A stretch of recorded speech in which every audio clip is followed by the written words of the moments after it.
Right now in our studio is Carolina Carroll. I welcome the viewers of Freedom. Let's get straight to the important news. Russian troops are systematically shelling settlements in the Chernihiv region. According to local authorities, the city of Snovsk has been under attack by Russian army drones for several days now. In particular, over the past day, a drone struck transport infrastructure and residential buildings. UAVs also attacked agricultural enterprises. A grain elevator and storage facility were damaged. In one of the villages, administrative buildings and trucks were damaged due to drone attacks. And right outside Chernihiv itself, a strike drone attacked a forestry enterprise. Vehicles, a workshop, and an administrative building were damaged. In Zaporizhia, 19 people were injured as a result of a nighttime Russian attack. The Russian army carried out 11 strikes. They targeted residential buildings in different parts of the city. More than 30 apartment buildings and about 20 private houses were damaged. Watch our report for more on the aftermath of this attack. The drone attack on Zaporizhia on November 25th started around 10 p.m. Anastasia and her daughter were still awake and managed to run into the hallway. A Russian drone exploded almost right outside their first-floor windows.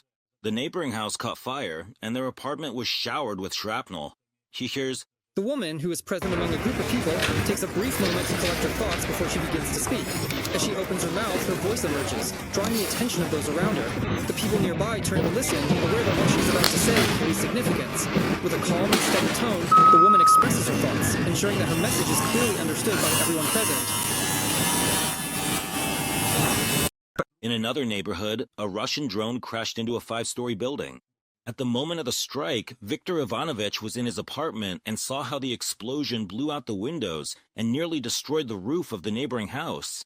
There was a sudden, powerful blast. First, there was a huge, roaring fire, almost as if it was right behind my back, so close I could feel the intense heat.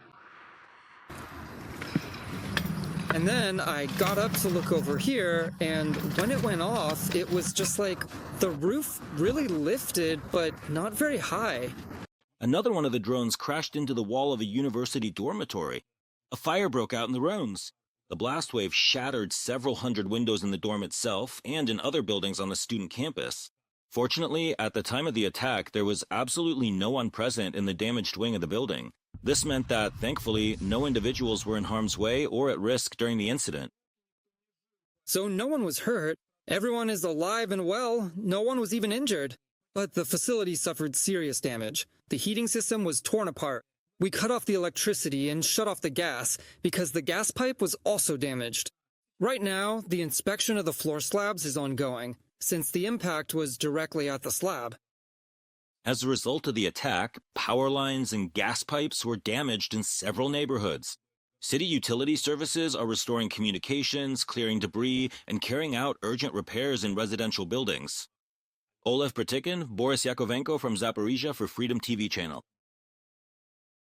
The Russian army attacked the energy infrastructure of the Donetsk and Kharkiv regions. According to Ukraine's Ministry of Energy, emergency power outages were implemented in these regions, as well as in the Poltava region, to stabilize the situation. Specialists continue emergency repair and restoration work. Last night, Russian forces launched 92 aerial targets at Ukrainian territory. These included, in particular, 2 Iskander ballistic missiles and 90 drones of various types launched from Kursk, Milarovo, Primorsk, Akhtarsk, and temporarily occupied Crimea. Ukrainian air defense forces managed to neutralize 72 enemy drones. The air attacks were repelled by aviation, anti-aircraft missile troops, electronic warfare units, and drone systems. Mobile fire groups of Ukraine's defense forces also took part. Since the beginning of the full-scale invasion, Russian army losses have exceeded 1,168,000 military personnel. These figures were announced by the General Staff of the Armed Forces of Ukraine. Just in the past day, the defense forces eliminated 980 Russian occupiers. They also destroyed 4 tanks, 1 armored vehicle, and 44 artillery systems in a single day. 2 air defense systems and 125 units of enemy automotive and special equipment were also destroyed. The General Staff of the Armed Forces of Ukraine recorded 156 combat engagements on the front line in the past day. The Russian army is advancing most actively in 5 directions. In the Slavyansk sector, the defense forces repelled 11 enemy assaults, in the Alexandrovka sector 13, and in the Huliaipol sector 16. Russian occupiers launched 20 attacks in the Kostiantinovka direction. In the Pokrovsk sector, Russian army units tried to break through Ukrainian defenses 52 times. In Pokrovsk itself, the Ukrainian armed forces continue search and assault operations to clear the urban area of Russian occupiers. Additional logistical routes are also being established toward Pokrovsk and Mirnograd to ensure stable supplies of everything Ukrainian units need. This was reported by the Operational Command East. According to the military, the Russian army is suffering significant losses both in manpower and equipment. Enemy assault groups, as well as concentrations of personnel, are regularly detected and destroyed. At the same time, the situation in the Huliaipol sector is difficult, but there is no encirclement of Ukrainian defenders. Logistics have been established and the evacuation of the wounded is underway, according to the Defense Forces of Ukraine. The Defense Forces struck a plant in the Chuvash Republic of the Russian Federation that produces navigation equipment. Explosions and a fire have been reported on the premises of the facility. The consequences of the strike are being clarified, according to the General Staff. At this plant in particular, they manufacture antennas for satellite systems, as well as resilient Kreb modules called Kometa. The enemy installs them on Caliber, Ka-69, and Iskander missiles, as well as on drones like Shahed, Orlan 10, and Four-Post. In addition, with the help of the Kometa, the enemy turns ordinary aerial bombs into high-precision guided munitions. It is also worth noting that the plant is located thousands of kilometers from Ukraine's state border. By the end of the year, Ukraine will receive weapons worth $5 billion under the Pearl program. This was announced by NATO Secretary General Mark Rutte. According to him, European countries will continue to supply weapons from their own stockpiles. However, certain capabilities can only be provided by the United States. Rutte noted that Ukraine receives about $1 billion in military aid each month. Extremely important equipment is being delivered to Ukraine. European countries have made a significant contribution to this in recent years, but there are some capabilities that only the U.S. can provide. President Donald Trump agreed that American weapons would be funded by Canada and European allies. I am very glad that Spain has also decided to support this initiative. This is important for the defense of Ukraine, for saving the lives of innocent Ukrainians, and for protecting infrastructure targeted by Russian drones and missiles. It also ensures that Ukraine can carry out its own attacks and prevents Russia from succeeding. Mark Rutte, Secretary General of NATO, in an interview with El País. Also, according to Rutte, the Russian dictator Putin wants to raise taxes on his population, all because of U.S. sanctions against Russia's two largest oil companies. The NATO Secretary General noted that Russian media have already reported that the Kremlin is considering the possibility of raising taxes, a move which, according to him, is always unpopular and shows the depth of economic pressure the Kremlin is under. U.S. sanctions will bring Russian oil supplies to India down to a 3-year low. Reuters reports this. According to the agency's sources, Indian refineries are urgently switching to alternative raw materials to avoid violating EU and U.S. sanctions. Most Indian companies have already stopped buying Russian oil, and those that continue to buy are only processing pre-agreed shipments. In December, the volume of Russian oil imports could drop further to 600,000 barrels per day. As Reuters reports, increased banking oversight is making refineries even more cautious. Amid the global move away from Russian products, other countries, from Brazil to China, are also reducing their purchases. Latvia's Minister of Foreign Affairs, Baiba Braje, has arrived in Kyiv. She announced this on the social network X, noting that she came to support her Ukrainian friends in their fight for a sustainable and peaceful future for Europe. At the train station, she was met by Ukraine's Minister of Foreign Affairs, Andriy Sabiha. Braje emphasized that the Latvian government and the entire nation support Ukraine.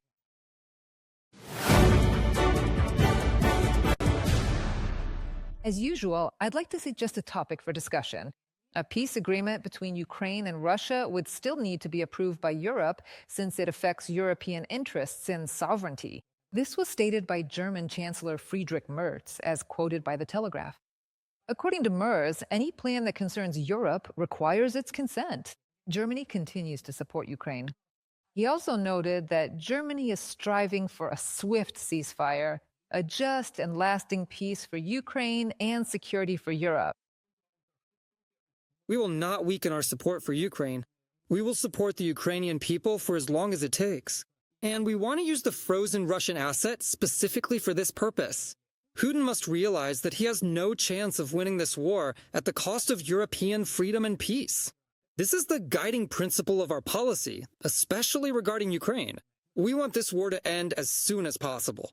But an agreement reached without the consent of Ukraine and without the consent of Europeans will not become the foundation for a genuine and lasting peace in Ukraine. That is why the unity of Europe, unity with Ukraine, and unity of the transatlantic alliance are now of critical importance. Europe is not a pawn, but a sovereign player pursuing its own interests and values. It is planned that this week, U.S. Army Secretary Daniel Driscoll will visit Kyiv, as stated by the head of the Office of the President of Ukraine, Andriy Yermak. Ukraine is ready to continue working as quickly as possible to end the war. He also noted that a good foundation was laid in Geneva. Both President Zelensky and the entire team in Kyiv are committed to further work. For his part, Volodymyr Zelensky hopes to personally meet with U.S. President Donald Trump as early as this week to coordinate a plan to end the war. Thanksgiving Day, which is celebrated in the U.S. this year on November 27th, or the dates closest to it, is being considered as a possible date. This was stated in an interview with the American portal Axios by the head of the Office of the President of Ukraine, Andriy Yermak. According to him, the current version of the plan serves Ukraine's interests and does not contradict its red lines in everything except for a few issues. For example, territorial ones. It is precisely about these. The president of Ukraine would like to discuss them personally with Donald Trump.